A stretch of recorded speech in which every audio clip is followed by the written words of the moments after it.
आज कुर्सी पर बैठकर वो सोच रही थी, अपना संघर्ष याद कर रही थी। बाहर मध्यम मध्यम बारिश हो रही थी।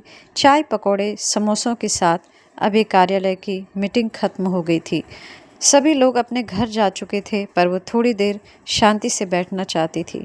इसलिए ऑफिस का काम कहकर थोड़ी देर रुक गई। थोड़ी देर में कार्यालय में सन्नाटा सा छा गया था। उस शोर के बीच शिक्षा स्वयं को सुन सुन पा रही थी। बस भाग ही रही थी, ठहर कर अपने अतीत में जाती है। बारिश की बूंदों को हाथ में लेकर सोचती पुराने वक्त को। शिक्षा बचपन से ही बहुत होशियार थी पढ़ने में। सांस्कृतिक कार्यक्रम, वाद विवाद, कला प्रतियोगिता सब में आगे। 12वीं की परीक्षा में अच्छे नंबर लाने के बाद कॉलेज में दाखिला लिया, पर पिताजी का स्वास्थ्य ठीक न रहने की वजह से शिक्षा के लिए उसकी बुआ ने रिश्ता देखना शुरू कर दिया। उसका ब्याह अच्छे घराने में कर दिया। शुरुआत में सब अच्छा चला, फिर वही खिटपिट, ससुराल वालों का दुर्व्यवहार, फिर शिक्षा के पिता का देहांत हो गया। शिक्षा चुपचाप सहती थी अपनी माँ की खातिर, पर सुरेश का शराब पीकर गाली गलौज करना, मार पिटाई करना, शिक्षा रोती और सहती। पर एक दिन शिक्षा ने अपनी बेटी को डरा सहमा देखा तो शिक्षा ने आगे पढ़ने का निर्णय लिया। अब वो मायके में ही रहने लगी।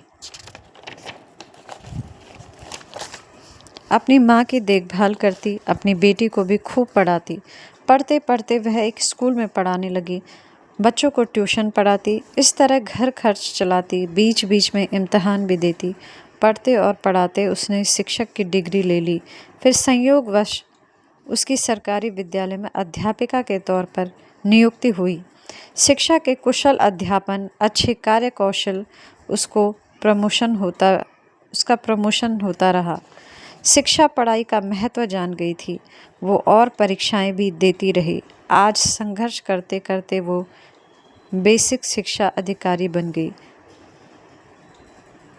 बेटी को भी अच्छी शिक्षा देती रही। आज शिक्षा की बेटी साइंटिस्ट बन गई थी। शिक्षा आज समाज के लिए एक मिसाल बन चुकी थी, जो परिस्थितियों से लड़कर निर्भीक, साहसी व स्वावलंबी, आत्मनिर्भर बन गई थी। उसकी बेटी भी समाज में एक सफल उदाहरण बन गई थी। शिक्षा के चेहरे पर आज आत्मविश्वास था, एक आत्मिक शांति थी। उसके अपने माता पिता के प्रति एक निष्ठा थी और उनकी परवरिश को जीतता हुआ वो देख रही थी। शिक्षा ईश्वर को धन्यवाद करती कि आज उसने बेटी होने का सारे कर्तव्य अच्छे से निभाए। Thank you so much.